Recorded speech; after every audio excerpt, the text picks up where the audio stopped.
जिस बालक ने सूर्य को फल समझकर निगलना चाहा, वही आगे चलकर श्री राम का सबसे बड़ा भक्त बना। माता अंजना पूर्व जन्म में देवराज इंद्र के दरबार में अप्सरा पुंजिकस्थला थीं। बालपन में वे अत्यंत सुंदर और स्वभाव से चंचल थीं। एक बार अपनी चंचलता में ही उन्होंने तपस्या करते एक तेजस्वी ऋषि के साथ अभद्रता कर दी। गुस्से में आकर ऋषि ने पुंजिकस्थला को श्राप दे दिया कि जा तू वानर की तरह स्वभाव वाली वानरी बन जा। ऋषि के श्राप को सुनकर पुंजिकस्थला ऋषि से क्षमा याचना मांगने लगी। तब ऋषि ने दया दिखाई और कहा कि तुम्हारा वह रूप भी परम तेजस्वी होगा। तुमसे एक ऐसे पुत्र का जन्म होगा जिसकी कीर्ति और यश से तुम्हारा नाम युगों युगों तक अमर हो जाएगा। इस तरह अंजनी को वीर पुत्र का आशीर्वाद मिला। ऋषि के श्राप से त्रेता युग में अंजनी को नारी वानर के रूप में धरती पर जन्म लेना पड़ा। इंद्र की हजारों सुंदर अप्सरा में से एक थी अंजनी यानी अप्सरा पुंजिकस्थला। इंद्र ने जब उन्हें मनचाहा वरदान मांगने को कहा, तब उन्होंने हिचकिचाते हुए उनसे कहा कि उन पर एक तपस्वी साधु का श्राप है, अगर हो सके तो उन्हें उससे मुक्ति दिलवा दें। इंद्र ने कहा कि वह उस श्राप के बारे में बताएं, क्या पता वह उस श्राप से उन्हें मुक्ति दिलवा दें। तब पुंजिकस्थला ने बताया, किशोरावस्था में जब मैं खेल रही थी तो मैंने एक वानर को तपस्या करते देखा। मेरे लिए यह एक बड़ी आश्चर्य वाली घटना थी, इसलिए मैंने उस तपस्वी वानर पर फल फेंकने शुरू कर दिए। बस यही मेरी गलती थी, क्योंकि वह कोई आम वानर नहीं बल्कि एक तपस्वी साधु थे। मैंने उनकी तपस्या भंग कर दी और क्रोधित होकर उन्होंने मुझे श्राप दे दिया कि जब भी मुझे किसी से प्रेम होगा तो मैं वानर बन जाऊंगी। मेरे बहुत गिड़गिड़ाने और माफी मांगने पर उस साधु ने कहा कि मेरा चेहरा वानर होने के बावजूद उस व्यक्ति का प्रेम मेरी तरफ कम नहीं होगा। अपनी कहानी सुनाने के बाद पुंजिकस्थला ने कहा कि अगर इंद्रदेव उन्हें इस श्राप से मुक्ति दिलवा सकें तो वह उनकी बहुत आभारी होंगी। इंद्रदेव ने उन्हें कहा कि इस श्राप से मुक्ति पाने के लिए धरती पर जाकर वास करना होगा, जहां वह अपने पति से मिलेंगी। शिव के अवतार को जन्म देने के बाद अंजनी को इस श्राप से मुक्ति मिल जाएगी। इंद्र की बात मानकर पुंजिकस्थला अंजनी के रूप में धरती पर चली आई। उस शाप का प्रभाव शिव के अंश को जन्म देने के बाद ही समाप्त होना था। वह एक शिकारण के तौर पर जीवन यापन करने लगी। जंगल में उन्होंने एक बड़े बलशाली युवक को शेर से लड़ते देखा और उसके प्रति आकर्षित होने लगी।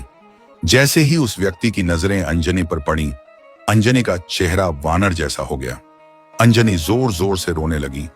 जब वह युवक उनके पास आया और उनकी पीड़ा का कारण पूछा तो अंजनी ने अपना चेहरा छिपाते हुए उसे बताया कि वह बदसूरत हो गई है।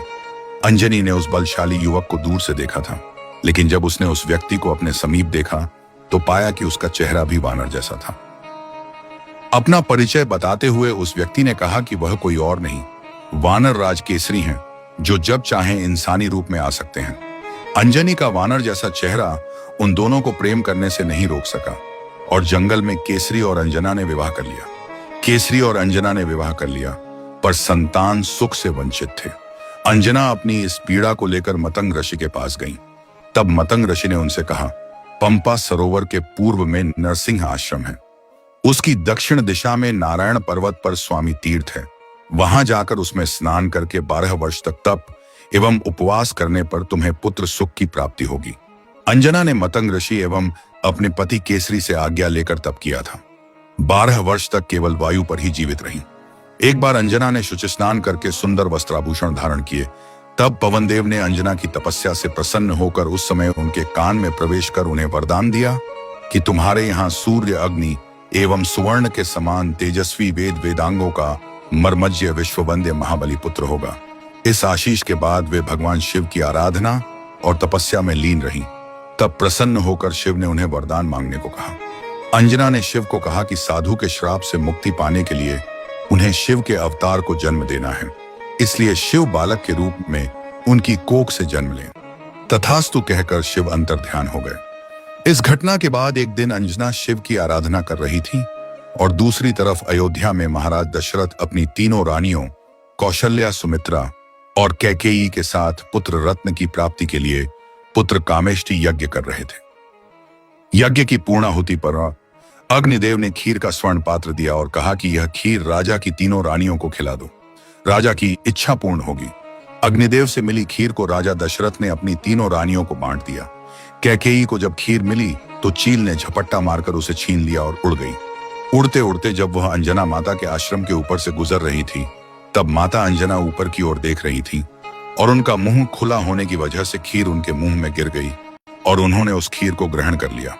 इससे उनके गर्भ में शिवजी के अवतार हनुमान आ गए। तब हनुमान जी का जन्म त्रेता युग में अंजना के पुत्र के रूप में चैत्र शुक्ल पूर्णिमा की महानिशा में हुआ। अंजना के पुत्र होने के कारण ही हनुमान जी को आंजनेय नाम से भी जाना जाता है, जिसका अर्थ होता है अंजना द्वारा उत्पन्न। हनुमान जी के जन्म के विषय में दूसरी कथा यह बताती है कि उनका अवतार केवल एक जन्म नहीं, बल्कि देवताओं की एक दिव्य योजना थी। कथा के अनुसार जब समुद्र मंथन के दौरान अमृत निकला, तब भगवान विष्णु ने असुरों को मुंह में डालने के लिए मोहिनी का अत्यंत सुंदर रूप धारण किया। उस समय भगवान शिव वहां उपस्थित नहीं थे।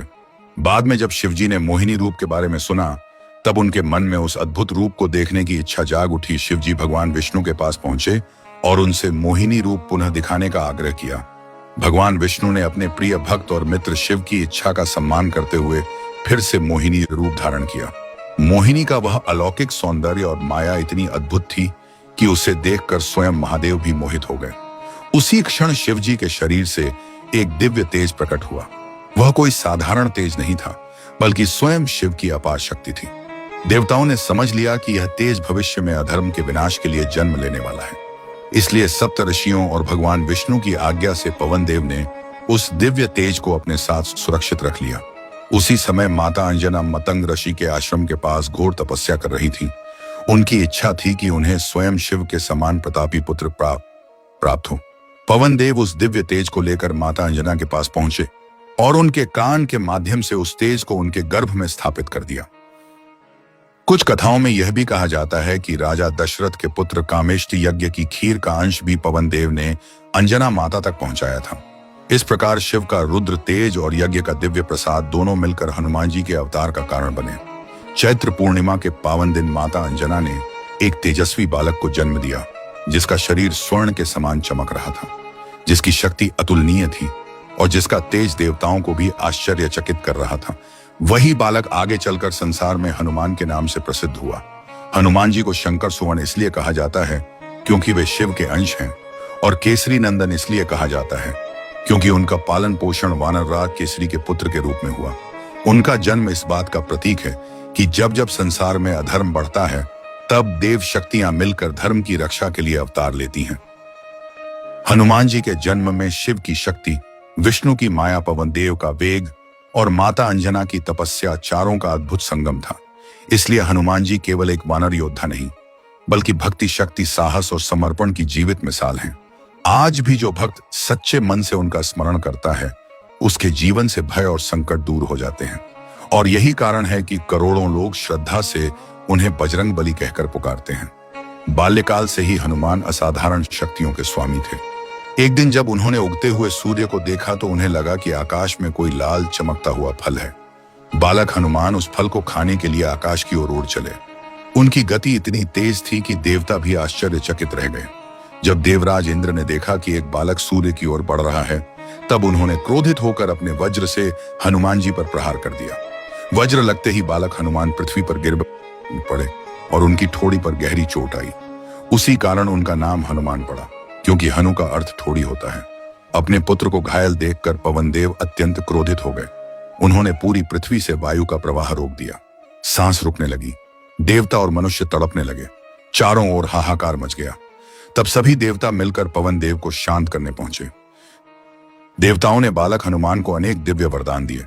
भगवान ब्रह्मा ने उन्हें अजेय होने का वरदान दिया। भगवान शिव ने अपनी शक्ति का आशीर्वाद दिया। भगवान विष्णु ने उन्हें धर्म की रक्षा का कार्य सौंपा और इंद्र ने भी अपने वज्र से कभी हानि न होने का वरदान दिया। धीरे धीरे हनुमान जी बड़े होने लगे।